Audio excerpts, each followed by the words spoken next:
In this tutorial, I'm going to show you how to make this handy makeup case, which is perfect for travelling or perfect for gifting as well. And of course, you don't have to keep your makeup in here. It may be drawing tools or pencils and pens and paintbrushes and things like that. When I open the top up, you'll see you've got elasticated compartments on either side of the bag, and here you can keep your brushes or your pens, and then this lovely little zip compartment in the centre, which is all fully lined. This can be a standalone little makeup case if you like, so you can use your pattern just to make lots of cases if you wish. So let's take a look at everything that you're going to need so you can get your materials list ready, and then we'll get sewing.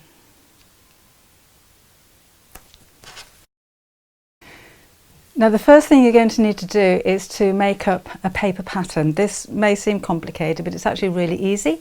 And if you need more instructions or photographic step-by-step instructions, you can find all of those on the Create and Craft website on the blog. I'll leave the details at the bottom of your screen. But basically, you need to draw on a piece of paper a 10-inch by 14-inch rectangle, measure from the bottom 1 3/4 inches, measure from the top 1 3/4 inches, and then these gaps here are 3.5 inches each. In here again is 1 3/4 inches. So cut out the shapes of the side, and this is what's going to make up the square zipped bag, because these pieces will all fold together like so with a zip in the centre, and then the bits on the end will form the cut out corners.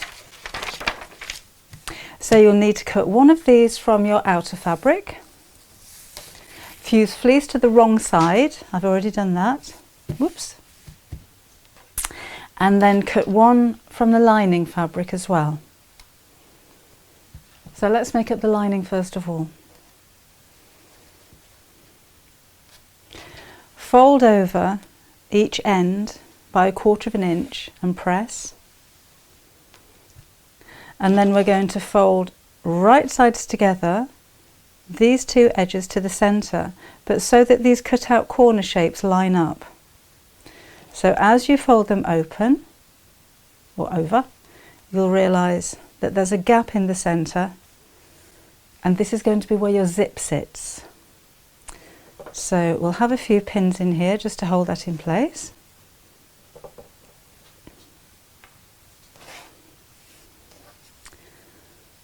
And then we're going to sew straight across each of these shorter ends.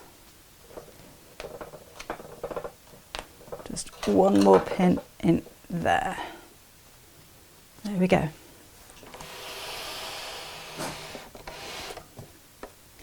So making sure that those pieces are folded back, so you have the opening there, and using a 1/4 inch seam allowance, sew straight across.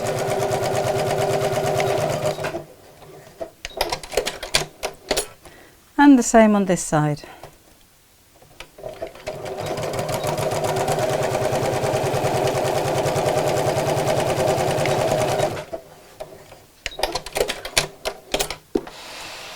And then we'll take out the pins.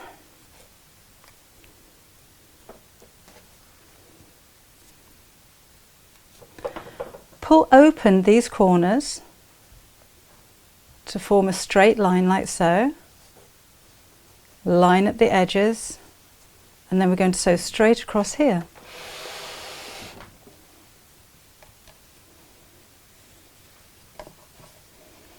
Now when you come to the seam in the centre, you're going to fold that facing downwards.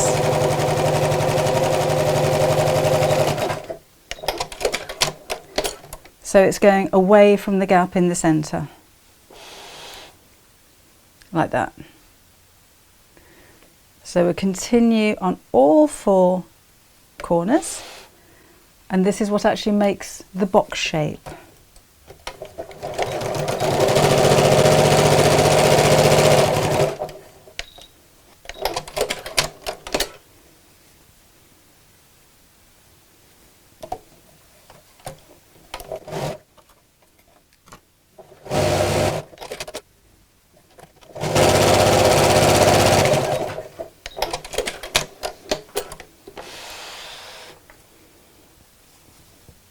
So there you have it. So you can actually see the shape and the size that the bag's going to be already.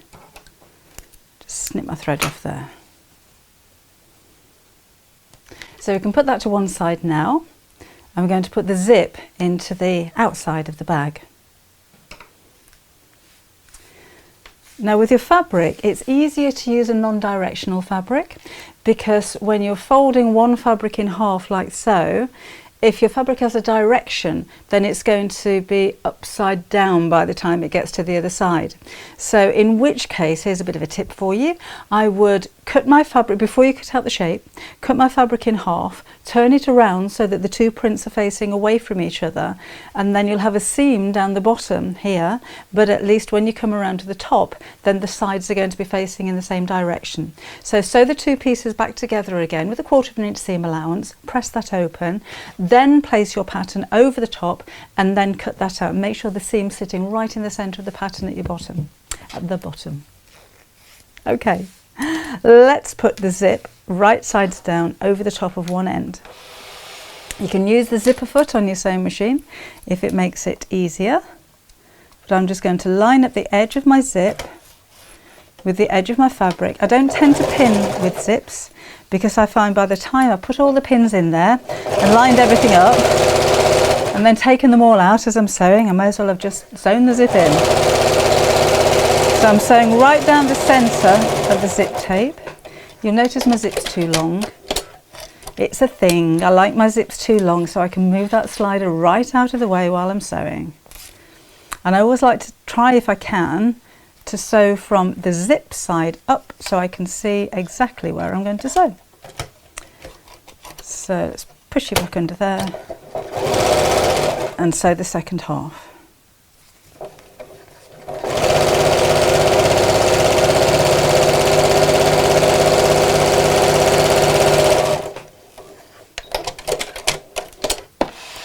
Right, let's turn this the right side out. And we're looking like that. So what I'm going to do now is to move the slider into the centre,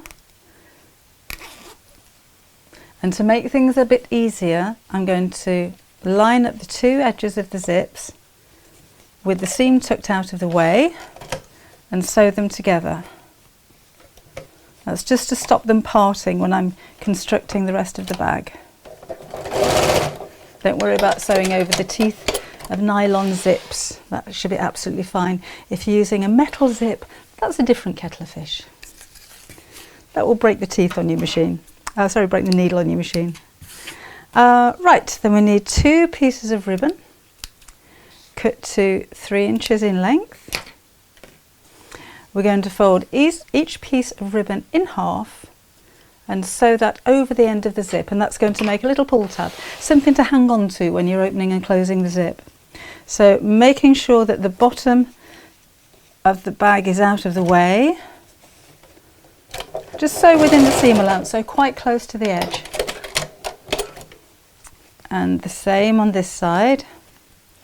So just fold my ribbon in half. You're out of the way. So straight across. Now I can trim off the ends of my zip.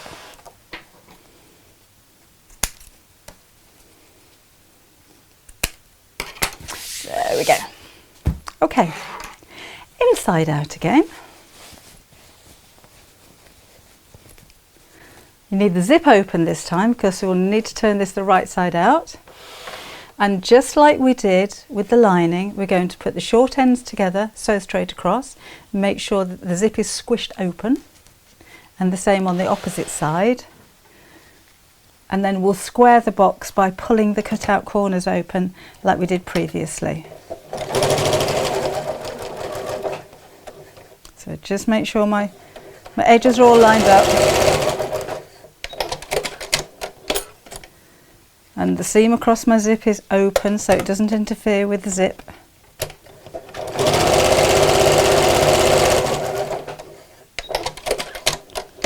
And then we can open up those corners and sew straight across. Again, just like before, when you come to the seam here, push it down so it's away from the zip. and that'll help the ends of the zip to sit flat on your bag. We do this with all 4 corners. There we go. Now before we turn this the right side out, it's time for a little bit of hand sewing. We're going to turn our lining the right side out.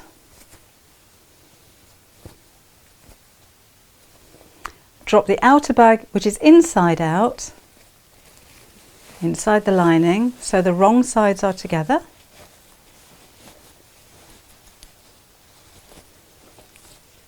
Push it into the corners so it all sits square.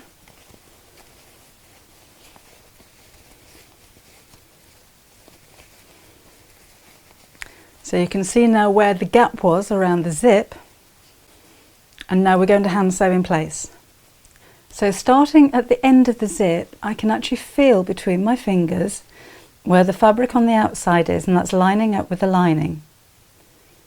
And I'm going to do a slip stitch. So I'm going to tuck my knot out of the way and then take your needle and thread into the zip and back out through the crease line on the lining. So take your time over this, it's worth it. Keeping it nice and square into the zip and coming out about 1/4 inch away into the lining. And just catch a small piece of the fold. Now I'm using a white thread so you can see what I'm doing. But if you use the same colour thread as your lining, so in this case pink, then it's not going to, the stitches won't stand out. So just keep lining this up. Let's move the zip out of the way. So it's nice and uniform into the zip, out through the fold, into the zip. Just missed the fold there. Let's do that one again. There we go. The smaller the stitches, the more professional it's going to look. And of course, keeping your stitches nice and even is going to give a really lovely shop bought finish. But at the end of the day, this is the lining. If you're making this for yourself, it's inside the bag. No one's going to see. So if you have a little bit of a wobble with your stitches, it really doesn't matter.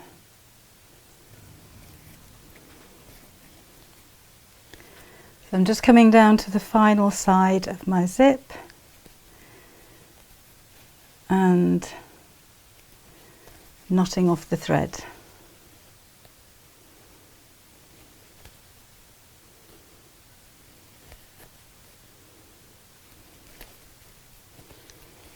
Okay, so this part's finished. Let's turn it the right side out, and if you need to at this point, you can give it a press if you need to.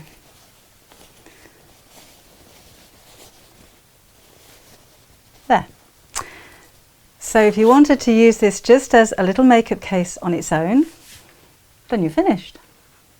But we're going to make ours into a case that folds up. So what I'm going to do now is to take my larger pieces of fabric. I've used my circle template to make the ends of these round. I'm going to fold and crease so I've got the centre part. So I've just got the fusible fleece on one side, so I've got 2 pieces here. So there's my centre mark, and I can emphasise that a little just by drawing over this with an erasable ink pen. If you're using an erasable ink pen, make sure that it's not going to stain your fabric. It doesn't matter so much if it's underneath a seam or inside a seam allowance where you're not going to see, but sometimes certainly with heat erasable pens they can stain. So maybe a chalk or a pencil would be better if you're going to see them. I'm going to put my case right in the centre, and I'm just going to draw a very rough outline of where the case is going to sit. There. And then that can go to one side. Go over there. Now I've cut my 3 pieces of elastic, and these can actually go as far apart as you want them to, really. But let's just centralise them across the middle. If you need more, maybe you're putting shorter pens and things in there, then of course you can put more elastic across. And I find an easy way to make sure everything stays in place is to pop a little bit of wet glue behind the elastic. Now I'm not sewing over the centre part just there, so I can put a generous blob without the risk of sewing through it. When I come to the ends, I'm just going to put a little bit of glue just inside where I'm going to sew, so I'm not taking the needle through the glue.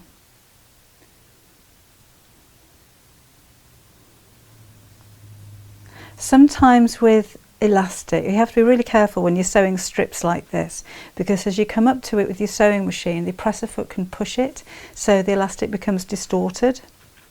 So I just find by securing with a little bit of glue before I sew helps to stop any kind of movement. Just a little bit here, and we'll just leave that for a minute or so to dry. It doesn't take very long. Not put very much on really, it's just to hold it in place. There, so just make sure everything is nice and straight and flat. Then you can decide where you're going to put your dividing lines. So depending on how thick your pens or your brushes are and how many of those compartments you like. The ends of my elastic are going to be covered over by ribbon, so they're not left untidy. And then I can see where the edge of my box is going to be. So I don't want to go too close. And I'm just going to draw a line about 1.5 inches apart. And those are the lines that I'm going to sew over to make the dividing pockets.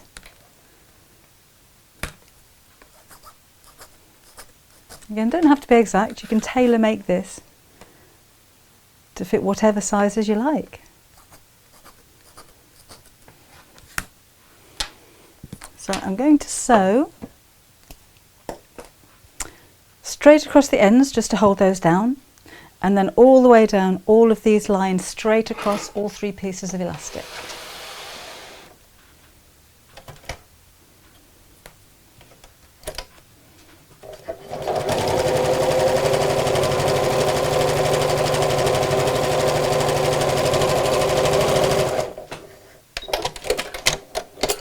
That stitch line you won't see because the ribbon's going over the top.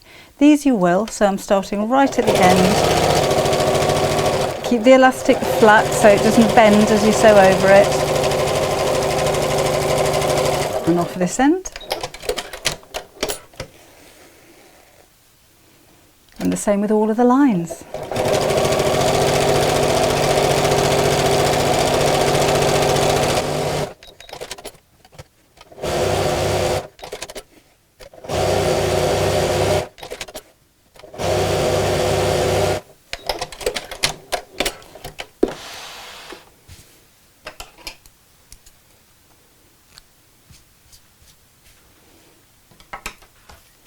Now my ribbon's going over the ends to tidy those up. So I have 2 strips here.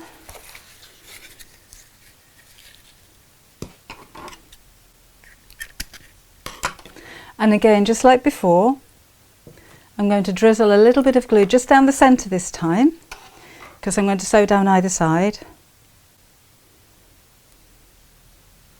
So only a tiny amount. This is, you could use a glue stick if you prefer. So something like the clover glue sticks are very good, and those are temporary and maybe not quite as messy. So that's going to go down over the edge like so. Then I'll sew down both sides and repeat on the opposite side across here.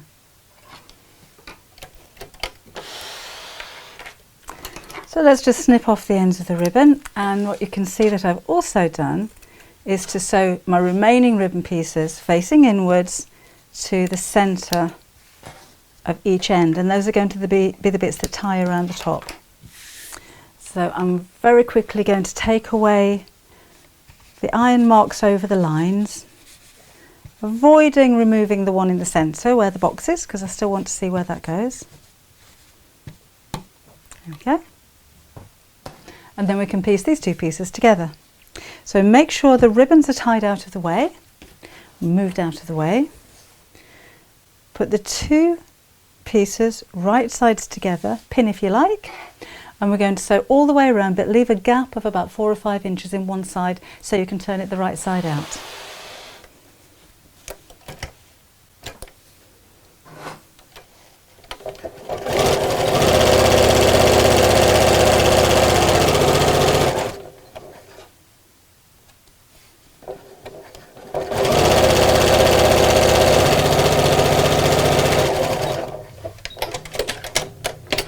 Just make sure that my curves are nice and neat, which they are. And then I'm going to trim into the seam allowance. If you have pinking shears, this is a good time to use them. If you don't, then just trim away some of the excess fabric from around the curve. And this will help your seam to sit neater when you turn this the right side out. So only on the curved side, you don't need to do this on the straight side. Be careful you don't cut through your stitches. So you're going to have to start again. Right, then let's turn this through. And like so. Making sure I didn't sew over those ribbon ties. Good.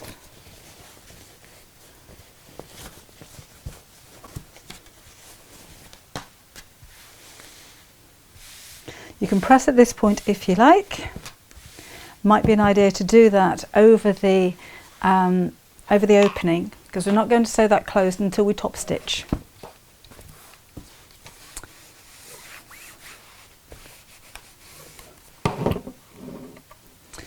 So where the opening is, if you just fold that in by the seam allowance, if you pull either side of it, it'll automatically roll inwards. And we'll just give that a bit of a press.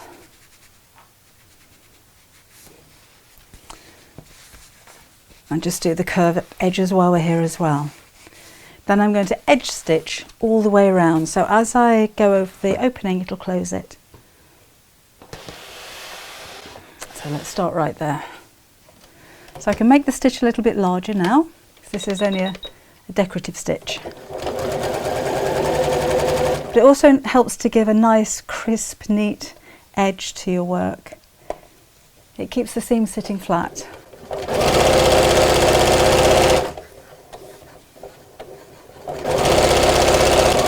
So nice and carefully around the curve.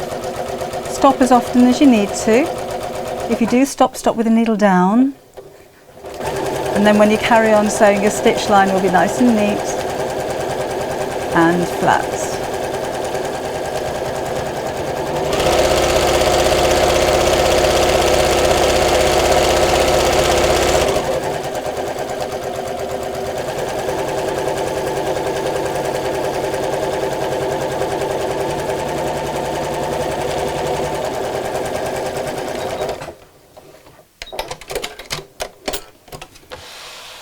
So there we go. All we need to do now is to put the box in the middle.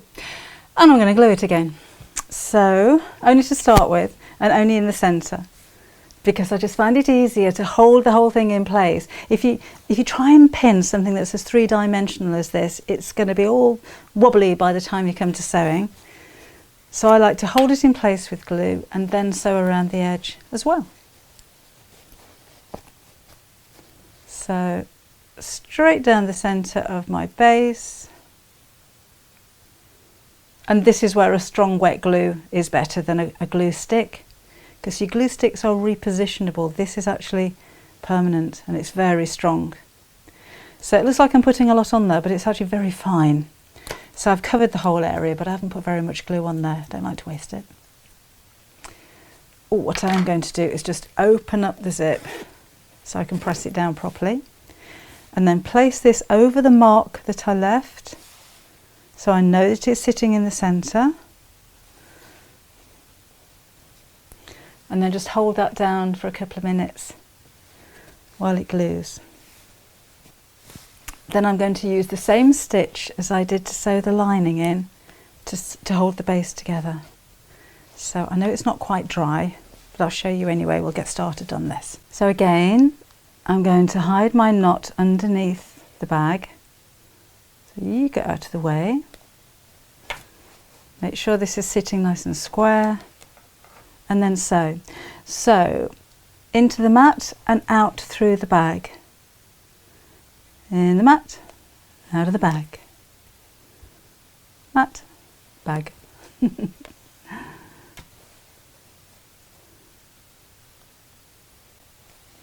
And just keep doing this all the way around. And again, take your time. Hand sewing is really relaxing and enjoyable. I do like doing this. You could sew it on the machine, but the reason that I'm doing it by hand is because I'm not taking the needle all the way through my work. So on the back, you're not going to see any stitches. If you wanted to sew by machine, then you can do. Just catch the very edge of the bag. It may be a help to press it square before you actually glue it down, but you will see the stitches on the opposite side. But if that's okay with you, it's okay with me. So again, when I come up to the side, I'm just going to squish this flat so I've got a nice straight line here, and carry on sewing.